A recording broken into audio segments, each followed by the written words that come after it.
اللهم اهدنا فيمن هديت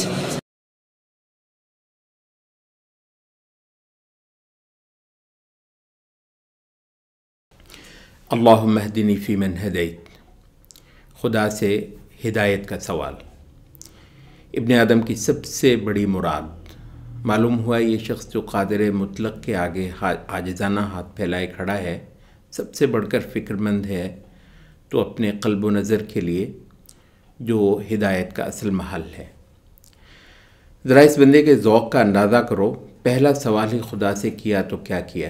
سبحان اللہ! اس کی تمام تر انسانیت، تمام تر معقولیت اور تمام تر استقامت و حق پرستی اس بات پر منحصر ہے کہ اسے درست بات کو سمجھنے، سچ کو جانچنے، اچھائی کو سراہنے، برائی سے گھن کھانے، حق کی حقیقت کو پانے، خیر کے راستوں میں آگے بڑھنے اور حق کا اتباع کرنے کی توفیق کتنی ملتی ہے۔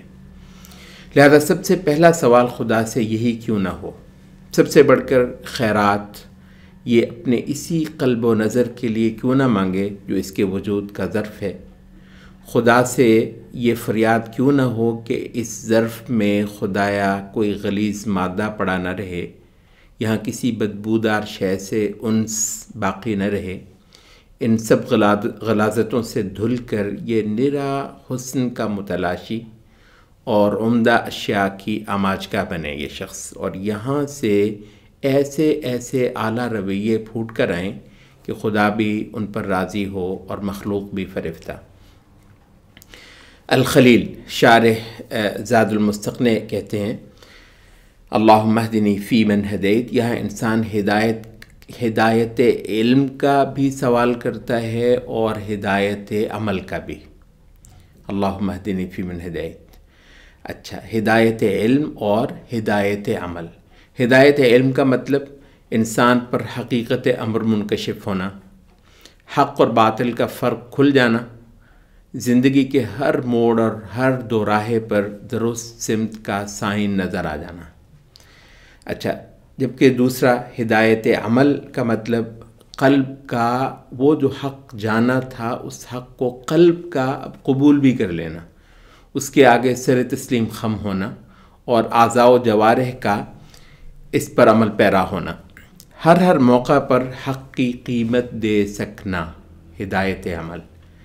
اچھا، ہدایت علم اصلاً خدا دیتا ہے، یہ جو پہلی قسم ہم نے بتائی، ہدایت علم اصلاً خدا دیتا ہے، لیکن یہ ہدایت دینے میں مخلوق بھی شامل ضرور ہو سکتی ہے، مثلا نبی جو تمہیں ہدایت کا راستہ دکھاتا ہے، وَإِنَّكَ لَتَهْدِي إِلَىٰ صِرَاطٍ مُسْتَقِيمٍ، تمہارا کوئی استاد یا مرشد جو تمہیں صحیح اور غلط کی تمیز کرواتا ہو مثلا۔ اچھا، تاہم ہدایت عمل صرف خدا ہی دے سکتا ہے، اس ایک کے سوا یہ کسی کے بس کی بات نہیں۔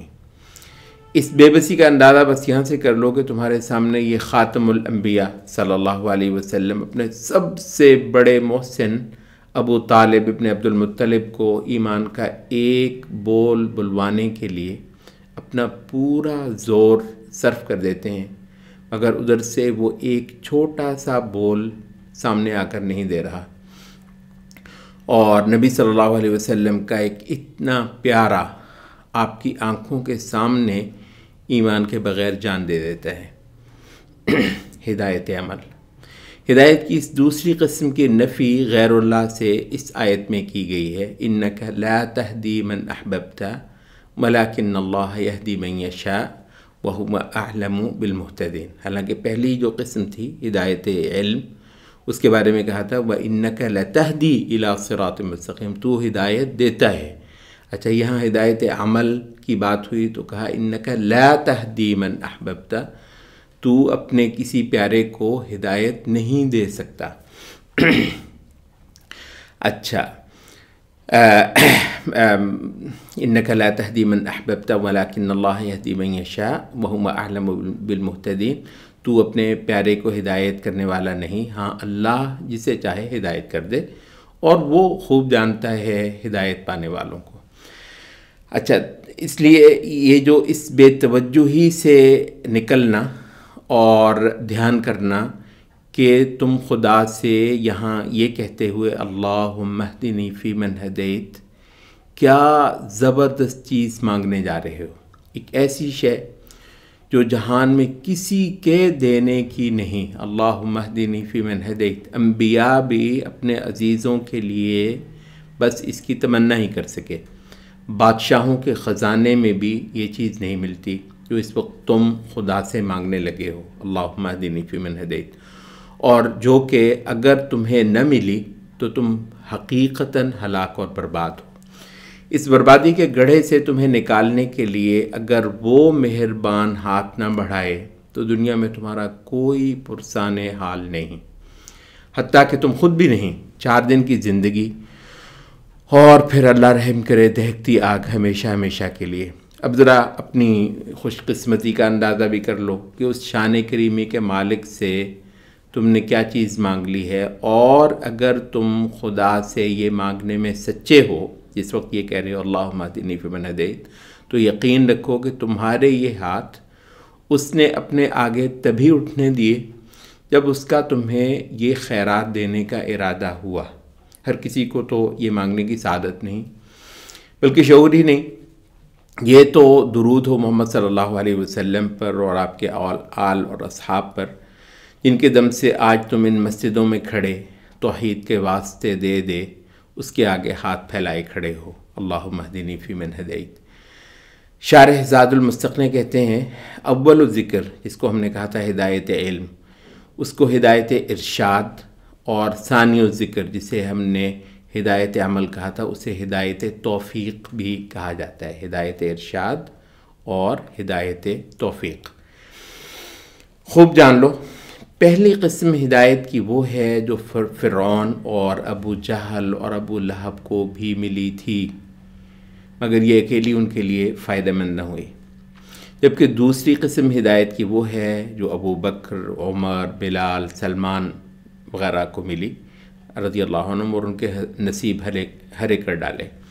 چنانچہ شارح زاد المستقنع کے بقول پہلی کو ہم ہدایت عامہ کہتے ہیں کیونکہ سب کو ہی ملتی ہے، اور دوسری کو ہدایت خاصہ یعنی وہ چیز جو خواص کو نصیب ہوتی ہے. اپنوں کے سوا خدا کسی کو اس کے پاس پھٹکنے نہیں دیتا. ہدایت توفیق ہاں اپنوں کو بھر دیتا ہے. تو پھر اپنی قسمت کا اندازہ کرو ان ہاتھوں میں جو خدا کے آگے اس وقت اٹھے ہوئے ہیں. اگر یہ خیرات پڑ گئی تو تمہارا شمار کن دولت مندوں میں ہونے والا ہے. بس ذرا توجہ اور انابت اور گگیاہٹ. فی من ہدیت یعنی ہدایت بھی ویسی جو تو نے انبیاء، صدیقین، شہداء اور صالحین کو بخشی. ابن عثیمین کہتے ہیں یہ توسل کے باب سے ہے. یہ جملہ بہت اہم ہے. یہ تو کہہ دیا آپ نے اللہم اہدنی، اچھا پھر جب آپ نے کہا فی من ہدیت، اللہ ان لوگوں میں جنہیں تو نے ہدایت دی، یہ سمجھنے سے تعلق ہے. ابن عثیمین کہتے ہیں یہ جو ہے نا فی من ہدیت کہنا بندے کا، یہ توسل کے باب سے ہے، وسیلہ. یعنی کسی کو ہدایت یافتہ دیکھا تو خدا کو اس کی اسی صفت کا واسطہ دے ڈالا جس کی بدولت وہ دوسرے اس کے در سے دولت ہدایت پاتے رہے. گویا اس شخص کی نظر ایک ایسی بھیڑ پر جا پڑی ہے کہ کسی شہنشاہ کے در سے لوگ بھر بھر کر خیرات پا رہے ہیں، تو اس نے بھی بڑھ کر اپنا کاسا آگے کر دیا اور لگا مانگنے ان کو بھی تو نے دیا ہے مجھے بھی دے ڈال. یہ ہے فی من ہدیت. ان کو بھی تو نے دیا ہے مجھے بھی دے ڈال. مجھے اس در کا پتہ چل گیا ہے جہاں سے لوگ لد لد کر نکلے، تو یہ ایک میں بھی ہوں. دیکھیے میرا ہاتھ پھیلا ہے، اس کو بھی خالی مت لوٹا. فی من ہدیت. بس تصور کر لو اس دعا میں مانگنے اور وسیلہ دینے کا کیا اعلیٰ اسلوب سکھایا گیا ہے.